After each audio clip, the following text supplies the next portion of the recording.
Um, I herniated disc in my back. That sucked. They had to give me an epidural like I was giving birth.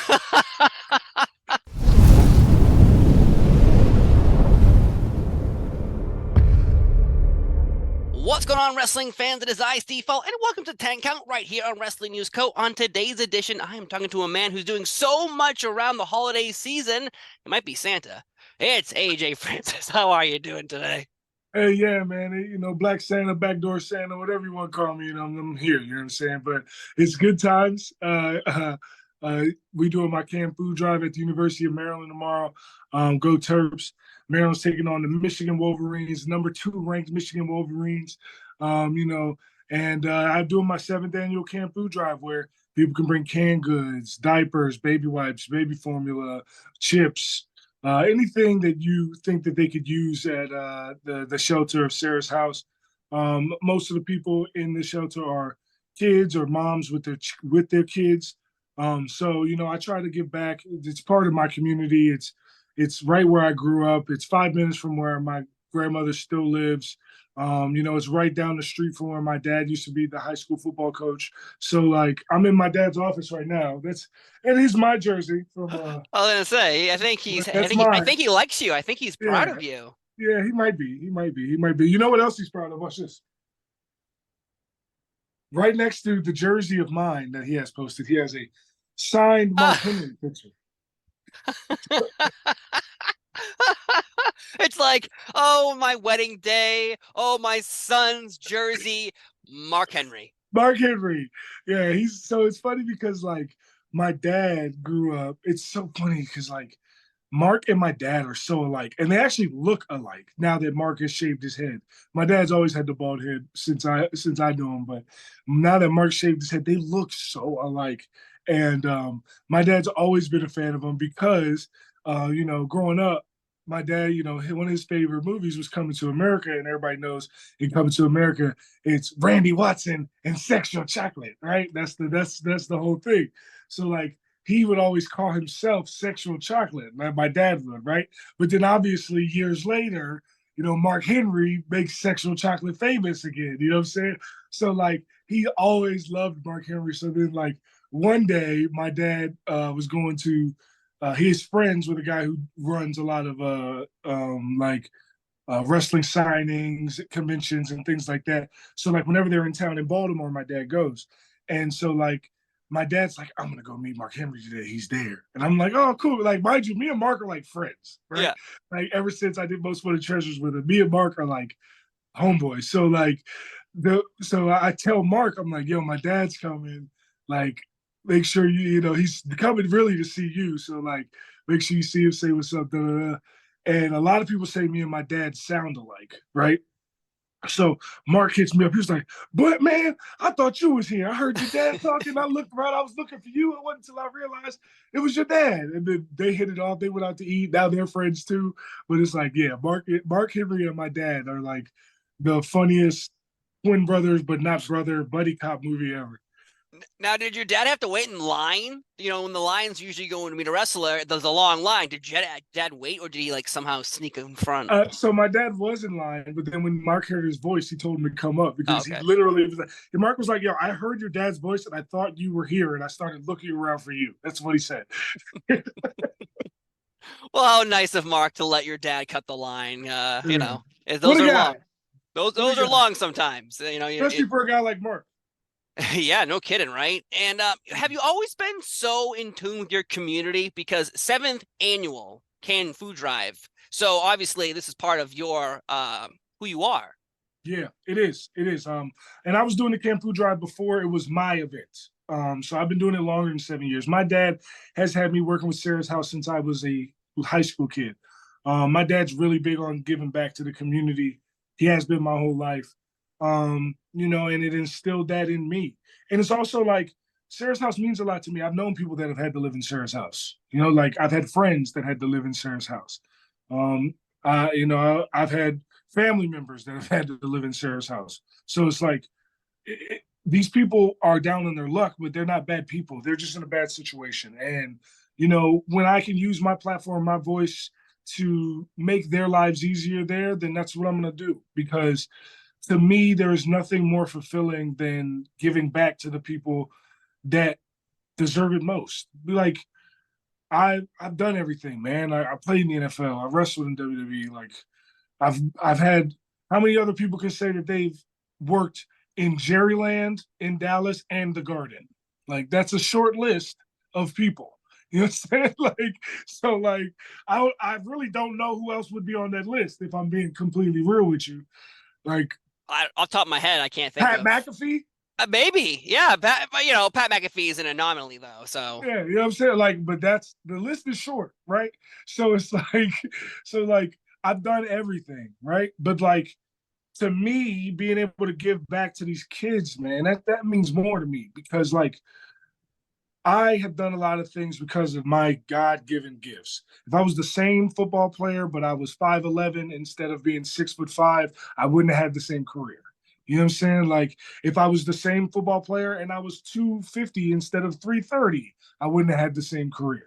You know what I'm saying? So it's like so many things worked out in my favor that I feel like it's up to me to use those gifts, use those blessings to give back to people that are down in their luck. That's just how I feel. And that's how I've always felt. That's why I've been doing it for so long. I was doing it before WWE. I'll do it long after WWE.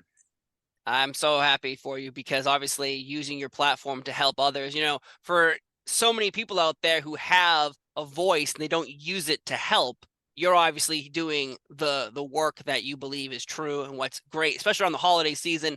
A lot of people, you know, you go to school and someone shows up with a brand new pair of sneakers for Christmas, but someone, the kid maybe didn't get those sneakers, and it turns into the scenario of like, well, why not, why didn't Santa give this to me, why didn't give Santa to them? It turns into this whole problem. But food, obviously food, we need food, and you doing your amazing work out there helping the children, I'm you're the man. All right, you're the I man. appreciate you, man. I appreciate it. But it's not just me. You know what I'm saying? It's my dad, it's my uncle, it's my aunt. It's like they're helping me to put this event on too. It's people like you that let me come on here and share my message on the platform. Like, I was on Pat McAfee's show, and all I did was text Pat, "Hey man, I'm trying to come on the show so I can promote my canned food drive." This was the last year, because I was on the show last year to do it too. He was like, "Yeah, come on, absolutely." And then this year, same thing. "Yo, I'm trying to come on." "Yeah, come on, sure, absolutely." It's like, he don't got to do that. And to be honest with you, there's a lot of people that might ask him to do that, and he'd be like, "I don't know. Let me talk to my producer." Right. You know what I'm saying? But like, he appreciates the message. He appreciates me. He appreciates what I bring to the table. And like he was very generous with what he allows me to do. You know what I'm saying? He don't got to do that. You don't have to. Yeah, it's for a good cause, right? It's for a good cause. It's not like it's not for a good cause, but he don't got to do it still. Like, you know what I'm saying? Like, Yeah. it's not, he don't have to, but he does. Scott Van Pelt, perfect example. I've known Scott Van Pelt since I was 15 years old, but then last night on Sports Center, he shouts out my event. You know what I'm saying? It's like, I saw that. he don't got to do that. No. He don't got to do that. Like, he's Mr. Maryland. I'm trying to be Mr. Junior Maryland. I'm trying to be, you know what I'm saying? That's where I'm trying to be. He's already Mr. Maryland. You feel me? So like, he don't got to do that, but he does. And not only does he shout out my event, but then he shows me love. You know what I'm saying? He uses my catchphrase. Like, you know what I'm saying? Like, so like, to me, it's not just me. It's these people that are willing to vouch for me. Because as we all know, there's a lot of people that'll make up pretend stories about me that I'm a bad person, right? But in actuality, I'm a very good person, and I try to prove it with my actions and not just my words. Now, interesting you say that. Haven't stumbled upon many stories that say you are a bad person. For example, I sent a video to you months ago. I was in London from Running the Bank, and I was done doing the media junket, and I walked out, and there were fans, children, hoping to see a WWE wrestler. And there you were with the other members of Hit Row signing autographs for everybody. It didn't matter who they were, who they were. It was unbelievable, because I'm seeing this kid. He is like, oh my God, there's Top Dollar, there's Top Dollar. And I saw you go over there and you gave him time. Like, I was in the distance watching, and you gave him time. It wasn't, here you go, here you go, here you go, here you go. You were showing that you cared and you appreciated his. He waited for you. It wasn't like he was sitting there going, oh, I hope I see someone. And that to me was a beautiful moment. And I think I recorded it and I sent it to you as well on Twitter, or X, whatever we're calling it, because that showed that you're not just in it for the fame, the money. you're here to give back to whoever wants the love and support from you. And so I got to say, that was a great moment to see there as well. And of course, this huge food drive coming up as well. So I appreciate it, man. I appreciate it. And the reason I do that is because I was that kid. Yeah. Like, I was that kid that was in the last row in DC for a SmackDown in like 1997, 1998 with a whiteboard, right? That I brought dry erase markers so I could draw signs for my favorite wrestlers in the last row where these signs are absolutely never going to be seen on television. No. Right? Yeah, they're not going to be seen. And they're not going to be seen by the guys in the ring either. Like, now I know that. But as a little kid, I'm in the last row holding my sign up. Yeah, yeah. That was me, man. So that's why, like, when I see a kid like that, like, it warms my heart. And I go out of my way to try to do something for him. Same thing with, like, this past week, my action figure came out. And Steve Carino's son, not Kobe, his other son, is, like, the biggest Top Dollar fan in the world, right? Like, when I would walk into the PC, he would sprint up to me and give me a hug and be like, "Oh man," he'd do my handshake with me. Like, so like, Steve sent me a picture of his son with my action figure, and his grin was just, he was so happy. And it warmed my heart so much because that was me. Like, that was me. That's why I care so much. That's why I go out of my way for these kids, not just at Sarah's house, but anytime I go to a show. That's why when I was on the Indies, and this is coming back too, when I was on the Indies, yeah, I charged adult grown men to take pictures with me, but kids always got free pictures. Yeah. You know what I'm saying? That's the way it should be. That's the way it should be. Because honestly, even this morning, while I was sitting around doing some work, I looked on Twitter, and there's Aska in an airport, and a bunch of grown-ass men with a bunch of pictures being like, "Please, sign this." They're not putting that on their mantle. Nah. They're going to go sell that for $200-something. And, Rhea Ripley had the same situation, but some guy had like 200 Funko Pops. And it was just like, dude, like, what are you doing? What are you doing? These children who want to meet you because they look at you as a superhero, someone they think that is not real, and they see you, is so exciting. A grown-ass man demanding, not asking, demanding for autographs in an airport. I think that's the strangest thing ever. And it's funny because, like, in those situations, like, because I was in WWE, and like John Cena, he told this to Tahuti, Ashante the Adonis. He told it to Tahuti, and when they had like a talk one time, and Tahuti told it to me, and it's, John doesn't even know that I got this free game from him. Like, me and John have had plenty of conversations since then, but I've never told him this since. It's like, John Cena said, you get fans one at a time. And if you get them one at a time, eventually one becomes 100, which becomes 1,000, which becomes 100,000, which becomes 1,000,000, which becomes 10 million. Like, but you get them one at a time, right? And so, like, if my interaction as a fan with you, the first time I meet you, the only time I might ever meet you, is you are an asshole, then I'm just gonna think you're an asshole, right? And I'm gonna tell everybody that anybody else can bring up a story. Yo, this guy AJ, he's pretty cool. I met him. He's kind of an asshole, right? Right. But if that first experience is, oh, he was so great, he was so nice, he waited and took his time with us, and he did all these things, he signed the thing, then that reverberates too.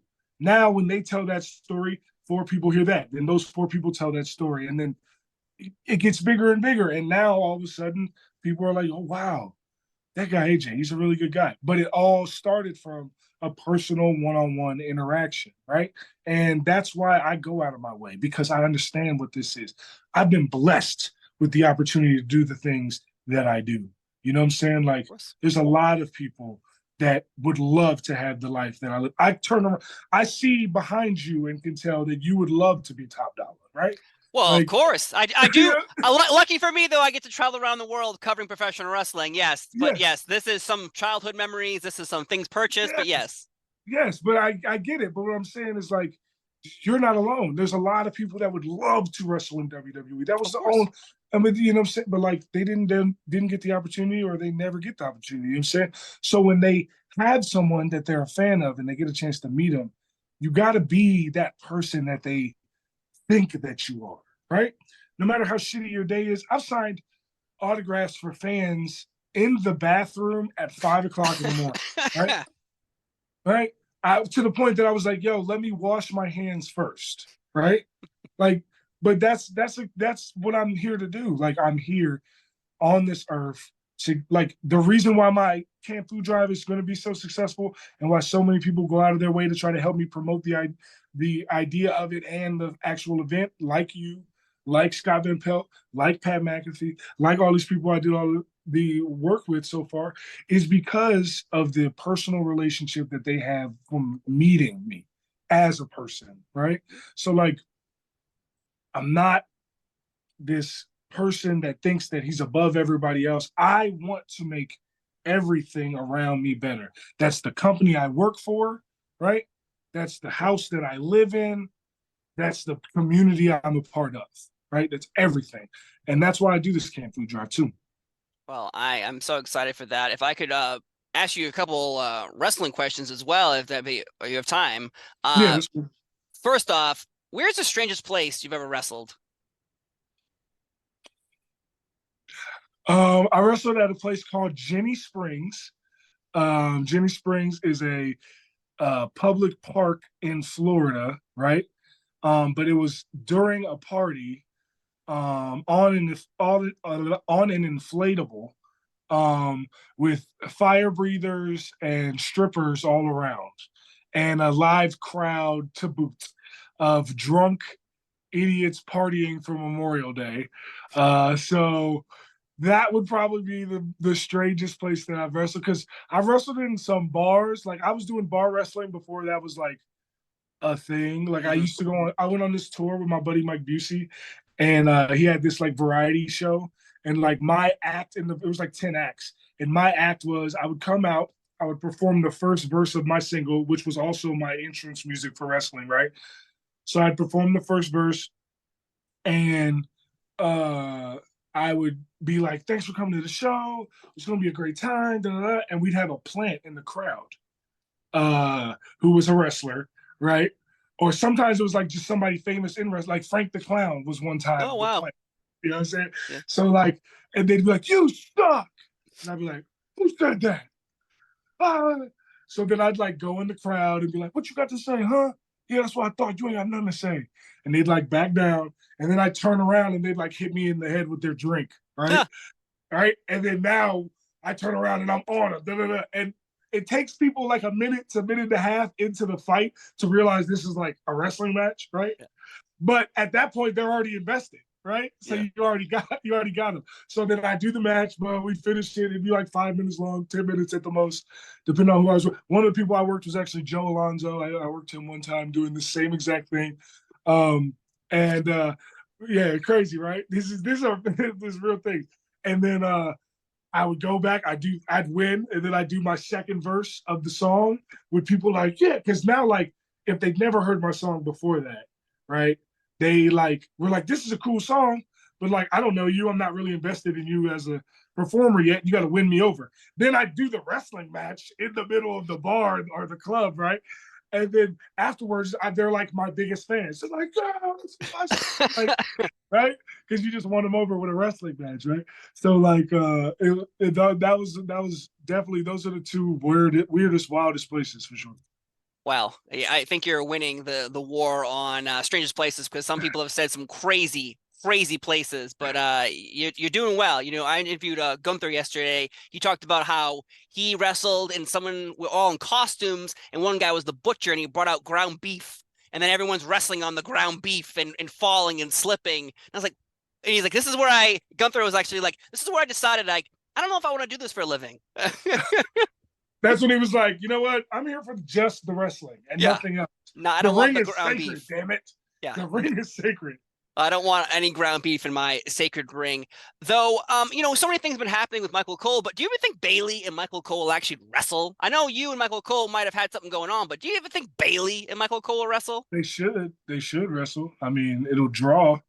You know, like, It'll draw. You think people don't want to see Bayley versus Michael Cole? You're wrong. Yep. I mean, just go check my mentions for the last year and tell me people didn't want to see Top Dollar versus Michael Cole. You know what I'm saying? Yeah. Like, that's just a fact of life. That's just how it is. Like, people are interested in those things. Yeah, okay, me and Michael Cole ain't gonna put on Gunther versus Sheamus versus Drew McIntyre level classic. What? We're not gonna do that. Like, it's not gonna happen. Me and Michael Cole, Bayley versus Michael Cole isn't gonna be, Shawn versus Brett Iron Man match. You know what I'm saying? Like, it's not gonna be that, but it's gonna be entertaining wrestling, and that's what people like. Yeah, I loved The Rock, you know what I'm saying? And I loved The Undertaker, and I loved Bret Hart and Rey Mysterio, and those guys were wrestle machines, right? But, like, I loved The Godfather, you know what I'm saying? Like, I loved Val Venus, you know what I'm saying? Like, Same. You know what I'm saying?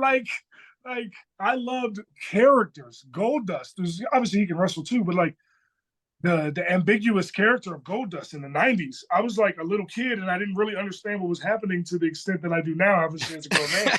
But I was like, I don't know what this is, but I just can't stop watching. Like, you know what I'm saying? Like, not everything has to be 6 stars. You know what I'm saying? Like, wrestling is, like, it's supposed to be fun. It's supposed to be entertaining. It's supposed to have those little elements.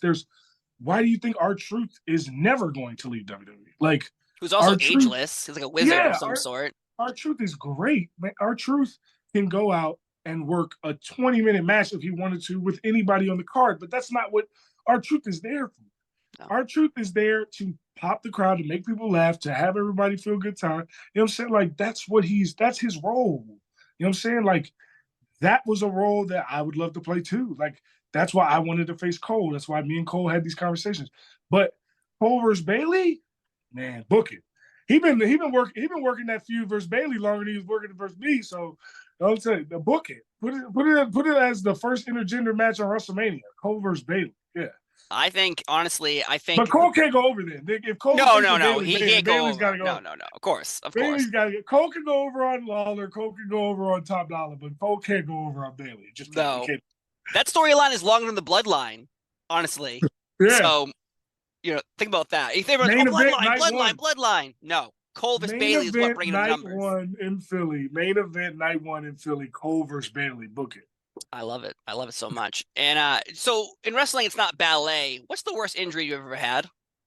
In wrestling? Oh, yeah, in general, I guess. In football as well. Football, I herniated disc in my back. That sucked. They had to give me an epidural like I was giving birth. I'm so sorry for your pain, but I have 3 kids and I've watched my wife go through it. And the scream that comes out of her when that needle goes in her back. Literally. So it's my last year in Miami. I'm on the Dolphins and we're in practice. And, like, I do this rep and I win the rep, right? But the guy I was going against was a young old lineman. And a lot of times, like, when they're trying to groom guys, they, like, make them redo reps. So they're like, go again. And, like, my boy was like, I'll go. Because in D-line, we took care of each other. He's like, I'll go. I'm like, nah, I got it. Like an idiot. And I go, and I beat him again, but on the way I did something, and it hurt my back. And it locked my back up, and I just went to the ground. And I was on the ground. People were like, AJ, get up. And I was like, I can't. They're like, get up. I'm like, I can't get up. They're like, what do you mean you can't get up? I was like, my back. So then they literally, like, this is literally the last rep of practice. So I could have saved myself so much grief just not doing the rep. And go, and they have, like, the team group meeting, like, all right, just the end of practice, call it up. And, like, I can't even get over there. Like, the whole team is at, like, midfield, and I'm still in the end zone, like, on my back, right? So this is crazy. So then they have to take me to the hospital right then and there. And, like, I couldn't get out of the car. Like, I was so stuck. Like, my back was so tight that I couldn't even, like, twist and, like, step and stand out of the car. So they had to pull me out of the car, put me on a gurney, and take me in there. Then they gave me an epidural. And after I got that epidural, I see why so many women get that when they're giving birth, because, man, I went from not being able to stand or walk to being able to walk out of there. You know what I'm saying? Like, so that was bad. The dumbest injury I got was actually in wrestling. I tore my meniscus twice doing single arm rolls. Like when you're just regular training, you get warmed up, single arm rolls. One time I accidentally kicked a bag that shouldn't have been there. It was in the way. And then another time, it happened. I don't know, it was just fluke. It just happened, right? So then now I don't do single arm rolls. Like when I do training and stuff, I'll go to somebody's school and they're like warming the guys up and they're like, all right, single arm rolls. And then I'll do like a double arm. I'll do like the double. And the people will be like, no, we're doing singles. I'm like, I ain't doing no singles. Like I'm not doing single arm rolls. I done tore both my meniscuses doing these dumbass rolls. I'm doing double rolls, and that's what I'm gonna do. I'll do the back rolls. Yeah. I'm not doing single arm rolls. Yeah, like I'm sorry, I'm backing up slowly. I will never roll in a match. If you see me roll in a match, you're like, what is his big ass doing rolling in this match? The first thing you're gonna say. Oh my. Well, I gotta say, it's been an honor talking to you today about the canned food drive, worst injuries, the fact that Bayley, Michael Cole obviously is gonna main event night 1 of WrestleMania. It should. In the run-in, I can only imagine. The lights go out. What's happening? Lights come back on. It's Top Dolla. Top Dolla's in the ring. Oh my!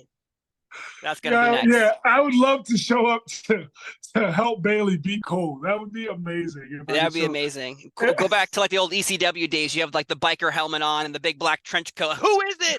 Who is it? It's Ravishing Rick Rude. And take it off. No. Yeah. And I see my mentions been going up. I'm not the devil either, so don't worry about that. Like, are you sure?